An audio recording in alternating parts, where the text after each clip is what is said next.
आका ने कहा शहादत के बाद जन्नत में खूबसूरत हूरें होंगी। गाड़ी नंबर 1276 उसे किसी भी हाल में रोकना है। हाँ ओके सर, रोकता हूँ। ओके ये पब्लिक वाला उधर से चल, ये चला घरीदार चला, ये चला निकालना है, ये गाड़ी हाँ सर, नाकाबंदी कर दी है सर, स्कोडा लग रही है, ये बैरिकेड लगा, ये जल्दी कर,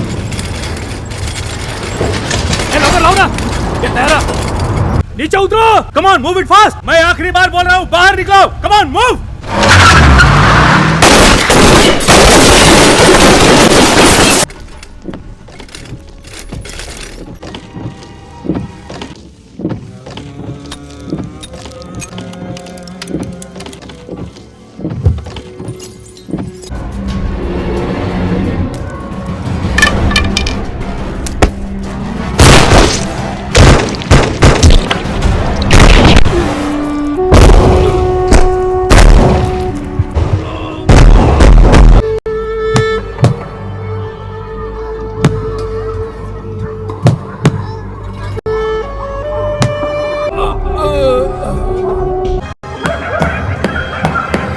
तुम्हारी औकात नहीं है कि तुम आका की बातों को समझ सको। उनकी बातों में जादू है, तुम तो उनके चेहरे की तरफ देख भी नहीं सकते। इतनी चमक है उनके चेहरे पे, जैसे नूर बरसता है। उनकी बातें कोई भी सुनेगा ना तो जान देने को तैयार हो जाओगे, बिना किसी सवाल के। किसी की कोई बिसात, कोई औकात नहीं है उनके आगे। वो किताब की एक एक बातें बताते हैं जो तुम जैसों की समझ में नहीं आने वाली, इसलिए कि तुम काफिर हो। दीन खतरे में है, जहन्नुम की आग से बचना है तो जिहाद करना है। गुनाहों की तौबा कबूल होगी कि नहीं मैं नहीं जानता था, लेकिन आका ने कहा जो मजहब और दीन की हिफाजत में अपनी जान गंवाता है उसका दर्जा बुलंद होता है। आका कहते हैं कि जो अल्लाह के लिए जान देता है, अल्लाह उसके गुनाहों को चाहे जितने भी घटिया क्यों ना हो मुआफ कर देता है। हे तुम क्या जानो, अल्लाह, रसूल, जिहाद, पता है जिहाद ही एक ऐसा रास्ता है जिसमें हमारी रूह की पाकीज़गी और नूरानियत बरकरार रहेगी। आका ने कहा शहादत के बाद फरिश्ते हमें सीधे जन्नत ले जाएंगे, कयामत में हमें शान से उठाया जाएगा और जन्नत में खूबसूरत हूरें होंगी, दूध और शहद की नदियां होंगी जहां हमें उनसे नहलाया जाएगा। ये सब सिर्फ उनके हक में आता है जो दीन के लिए जान गंवाता है। तुमको मजहब का इल्म कहाँ, खुदा की कसम। जिस दिन आका ने हमें इस काम के लिए चुना उसी दिन हमारी जिंदगी कामयाब हो गई। इस नेकी के बाद हम सीधे जन्नत जाएंगे। खुशी से झूम रहे थे हम। आका ने विदा करने से पहले कहा जाओ बच्चों जाओ, तब तक मारते रहना जब तक जिस्म में जान है।